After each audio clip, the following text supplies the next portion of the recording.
Hello pals, today I will share with you about an adventure flick based on the eponymous novel and narrating to us about the extraordinary life of a young girl residing in the Alps. The film is called Heidi.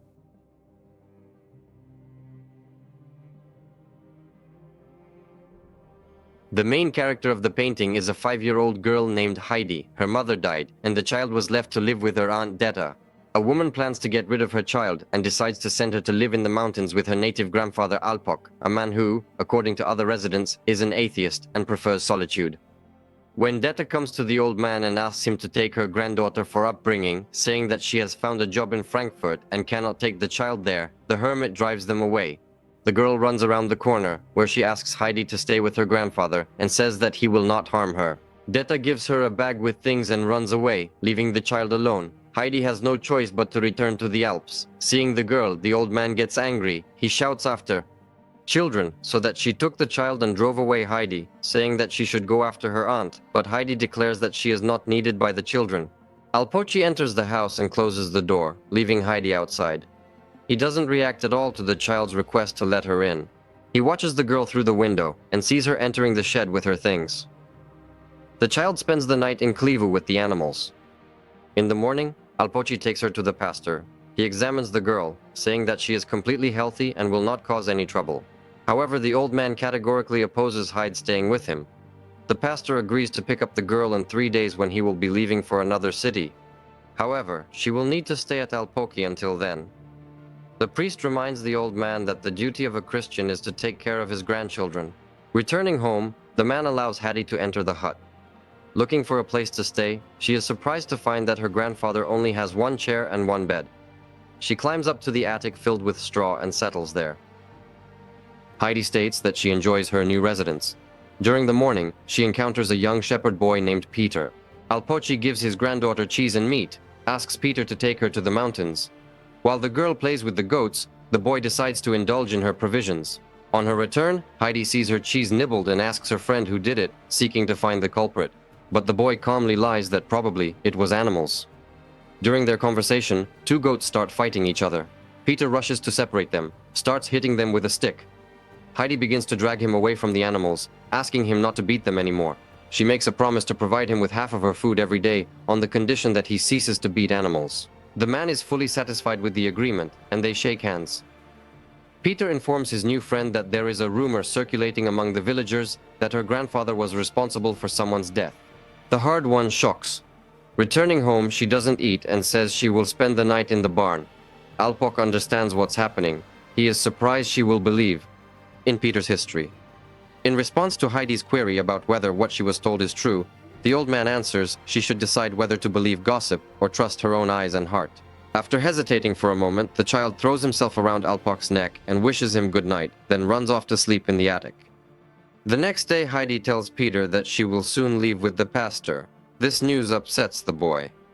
He is upset that he will be left alone with the goats again. When Heidi returns home, she notices another chair in the hut. Grandfather confirms her guesses that he was made for her. He says that she will not go with the pastor tomorrow, but will go to the mountains with Peter as usual. Heidi throws herself on his neck and shows her gratitude for allowing her to stay. The passage of time goes by. One day, Peter says that he is in the mountains for the last time because he needs to go to school. When Heidi asks her grandfather if she can go to school too, he doesn't answer. Once he goes down the mountains to the village with the girl, a man sells a goat carcass to a butcher and meets pastor. He reminds that according to the rules, Heidi should go to school in a year. However, Alpochi rudely replies that he doesn't care about any rules, and the girl will not go down the mountain. Winter has come. Heidi constantly sits by the window, dreaming for spring to come faster. The old man wants to somehow entertain the child and make a sled. Together with the girl, he rides on snow-covered slopes of mountains and brings her to visit Peter. Heidi meets his mother and grandmother and spends the whole day with his friend. Spring is coming. Detta comes to Alpo. She happily announces that she is ready to pick up Heidi, who will stay with her friends in Frankfurt. According to her, there's a noble family there and Heidi can go to school. However, the man is categorically against it. He insists that the child stay with him and drives away Detta. The girl pretends to run away, but actually conceals herself in the grove and patiently waits for Heidi to come. She meets the girl when she returns from the mountains with Peter. Detta suggests her to leave together, where she will live in a wealthy family. The child does not want to. She enjoys living with her grandfather. Detta deceives Heidi, stating that Alpochi also wants her to leave and go away. She promises the child that if she doesn't like the new family, she will return back. Detta takes the girl away, not even allowing her to say goodbye to the old man. The Alpine notices that Peter is returning alone without Heidi, and realizes that she has been taken away. He is rushing to the village to bring back his granddaughter, but by that time Detta had already left the settlement. The old man with tears in his eyes returns back. Detta and her niece get on the train and head to Frankfurt. They arrive at a wealthy mansion, where they are greeted by the butler and escorted to the governess Rottenmeier. A strict woman carefully examines Heidi and then goes out into the corridor with Diet. She calls Heidi by her full name, Adele Heit, and says that the girl is healthy and not spoiled. She asks to pay her, as promised earlier. While the women are talking, Heidi is getting acquainted with a girl named Clara, who is sitting in a wheelchair. On which Detta brought Heidi to Frankfurt. It is the desire of the prince to find a friend for his disabled daughter. Children start playing and accidentally break a vase. The governess Clara returns to the noise and takes the blame on herself, saying that she broke the dishes. During lunch, Rottenmeier is surprised that the child does not know how to behave properly at the table. She starts teaching her etiquette and telling her the rules that prevail in this house. When a woman finishes speaking, she finds that Heidi has fallen asleep on the chair. The next morning, the housekeeper takes Heidi to the bathroom, where she is washed, and then they pick out a dress for her. During the lesson, the teacher finds out that Heidi not only can't read, but she doesn't even know the letters. He tells the governess about it, and she is amazed by such news. She is looking forward to the return of the prince to drive Heidi out of their house. Within a few days, Clara and Heidi became very close friends. One day they leave the house and head towards the tallest building in the city. Heidi really wants to see the mountains, however, when they get there. When Heidi ascends to the tower, she realizes that she is unable to see the mountains. She goes back to Clara, feeling upset. On the way back, they are met by the butler Sebastian, who went in search of the girls. Returning home, he covers the children, informing Rottenmeier that the girls were nearby, just wanting to breathe fresh air. At dinner, the governess forbids Heidi to eat, leaving her hungry, and puts her in the corner for taking Clara out without permission. In the evening, Heidi changes into her old clothes, bids farewell to Clara, and gets ready to go back to her grandfather, but she is stopped by Rottenmeier. She forbids her to leave and sends her to her room. In the morning, Heidi has breakfast all alone and finds out that Clara got sick. She meets with her friend, and she asks her not to leave. After a few days, the prince returns home with his mother.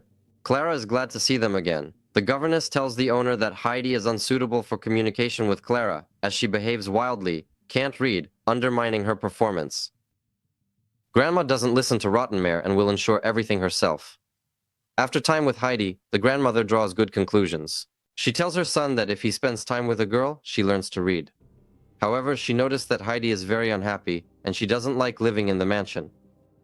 Heidi is soon starting to make progress in reading. Everyone in the house is very happy about this event, and the prince tells his daughter that her friend can stay with them forever. Hearing this, Heidi became sad. At night she cries, missing her grandfather and life in the mountains. Soon Heidi's homesickness manifests itself in the fact that she walks around the house at night in her sleep, scaring the staff, who mistook her for a ghost. The doctor advises that the prince should take the girl home. The prince makes a difficult decision for himself to return Heidi back to the mountains where she belongs. His daughter, upon learning about this, locks herself in her room. She is very upset, feeling that her friend has abandoned her. Sebastian returns to Switzerland with Heidi by train, where he puts her in a carriage to her home and says goodbye. To the village, where she is greeted by the locals and Peter. Heidi hands him a bunch of sausages and soft buns for his grandmother, after which she returns home, where she reunites with her grandfather. Her life comes back to the old channel, where she spends whole days mowing the grass together with Peter. Winter is coming, and Heidi and her grandfather are moving to the village so that she can go to school. She writes letters to Clara, in which she tells about her life and everything that happens to her.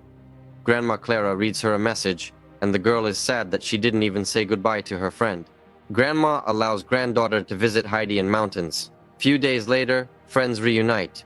They walk together all day long, and Heidi refuses to walk with Peter on stilts, which causes jealousy in the boy. One day he notices Clara's carriage standing next to the house and pushes it off the cliff.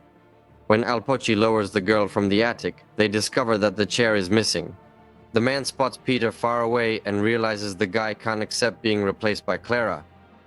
The Alpine guides carry Clara on their backs to the pasture and leave her with the children. He informs Peter, who is hiding from him, that he knows about his deed and asks to look after the girls until evening. Playing with Heidi and Peter in the mountains, Clara slowly learns to walk again. When her father and grandmother come to pick her up, they are shocked that Clara can move independently again.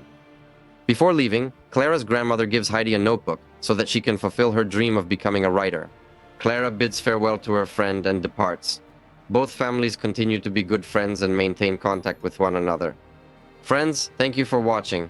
Write in the comments what you think about this movie, and please don't forget to support us with likes and subscriptions.